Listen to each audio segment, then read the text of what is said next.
Guys welcome to my new blogs. আৰু আমাৰ লখৰা বজাৰত 10 মিনিটৰ বৰষুণত কেনেকুৱা বজাৰৰ অৱস্থা চাই লওক।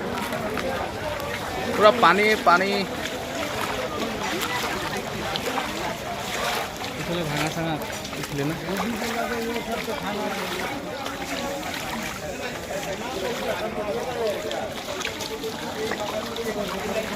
পুৰা কাপোৰ ভিজি গ'ল ন।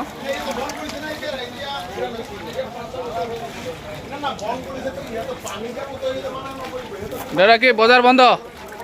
পুৰা বজাৰ চজাৰ বন্ধ কৰি শেষ। হা পুৰা খং উঠি আছে তাৰ মানে, পুৰা বৰষুণত চবে ভিজি গ'লতো। মিঠাই দোকানো বন্ধ। ঐ কি কৰি বৰষুণ পুৰা নষ্ট কৰি দিলে না। চব্জি বজাৰ হৈ গ'ল আৰু এতিয়া যাম আমি মাংস আনিবৰ কাৰণে। এইফালে শুকান বজাৰ ন, শুকান মাছ লবি লৈ যাম ন। চব্জি জুই চাই দাম, বহুত দাম চব্জি। 500 টকাৰ একটা মনাও ভৰা নাই না। আৰু মাংস ল'ব বাকী আছে, গাহৰি মাংস মেইন ন। বৰষুণে চব বজাৰ বৰবাদ কৰি দিলে। আছে গাহৰি মাংস কেইটকা মাংস? 1 কেজি ল'বি? 1 কেজি নলওঁ, আধা কেজি।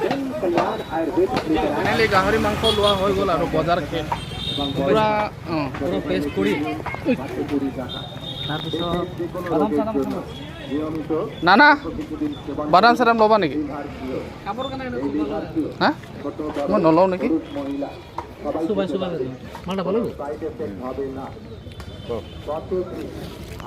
বাদাম চাদাম লৈ লওঁ নেকি? বাদাম কেইটকা দিয়ক? এইটো কিমান? 50 টকা। বাদামো লৈ লওঁ 50 টকা বোলে, বহুত দাম মানে। খোৱা বস্তু ঘৰত নিবই লাগে ন। ফাইনেলি সকলো বজাৰ হৈ গ'ল। মাংস ল'লোঁ, গাহৰি মাংস ল'লোঁ, ভেজিটেবল চব্জি ল'লোঁ। আৰু বহুত বৰষুণত মানে বজাৰৰ অৱস্থা বেয়া হৈ গৈছে।